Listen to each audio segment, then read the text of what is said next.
जय जगन्नाथ। एबे आमे सबुआडे देखुचे लोकों को कोविड होचे हार्ट अटैक रे मृत्युवरण करछंती। कोविड पॉजिटिव बाहरचे हार्ट अटैक रे मृत्युवरण करछंती। जदि आपण जणे हृदरोगी बा हार्ट पेशेंट हेतु आपण निश्चिंत भाबे हार्ट पे मेडिसिन नउथिबे या ठीक अछि, किंतु ए परिस्थिति रे किछि लोक अछंती जो मानको कोविड हेबा फଳରେ जहा फଳରେ कि से मानको हार्ट अटैक आस्ताय एवं से मानकर तुरंत मृत्यु होय थाए। जो माने प्रो इन्फ्लेमेटरी स्टेट थांती माने से मानको भितर इन्फ्लेमेशन हेबार आशंका अधिक थाए। जो माने प्रो कोआगुलेटिव स्टेट थांती माने से मानको भितर रक्त जमाट बंधिबा बा ब्लड क्लॉटिंग हेबार आशंका अधिक थाए। एवं जो माने प्री डायबिटिक स्टेज थांती माने से मानको भितर ब्लड शुगर अधिक थाए किंतु से मानको डायबिटीज हेई न थाए। एमानको भितर हार्ट साइलेंस बा ब्लॉक हेई पारे, जहा फଳରେ कि एमानको कोविड हेबा परे हार्ट अटैक रे मृत्युवरण करिवार संभावना अधिक थाए। तेणु एमानको जानिबा केमिति जो मानकर काखतळ चर्म कळा पडिथिबो, बेको पाखर चर्म कळा पडिथिबो, आंगुठीर चर्म कळा पडिथिबो, कोहणी पाखर चर्म कळा पडिथिबो, पेट अधिक बाहर कि थिबो, आखि तळ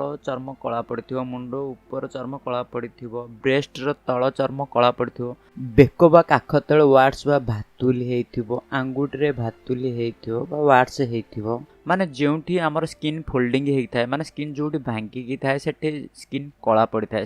ये कंडीशन को हमें कहू एक्नेथिस नाइग्रेन्स। एमानकु कोविड हेबा फଳରେ एमानकर हार्ट अटैक हबार अधिक संभावना थाए। ट्रीटमेंट रो प्रथम दिनरु एमानकु एस्पिरिन, कोलचासिन, स्टैटिन एवं ब्लड थिनर ए चारटा जिनस देकी हमें ट्रीटमेंट करथाउ। एमानकु स्टेरॉइड मध्य दिया जायता। एस्पिरिन एथि पय दिया जाय या एंटीप्लेटलेट हिसाब रे काम करे, जहा फଳରେ कि हम शरीर रे ब्लड क्लॉट बा रक्त जमाट हुएनी। क्लोचासिन M1 macrophage anti inflammatory drug हिसाब से दिया जाए। स्टैटिन एथि पय दिया जाए जदि हम शरीर कौन से प्लग थिबो, वनरेबल प्लग थिबो, ताको स्टेबलाइज करे, जहा फଳରେ कि हमको हार्ट अटैक हुएनी। जदि एमानकु कोविड पॉजिटिव हुए एमानकु तुरंत एग्रेसिव ट्रीटमेंट दरकार, नहले एमानकर हार्ट अटैक रे मृत्युवरण होबार संभावना अधिक थाए।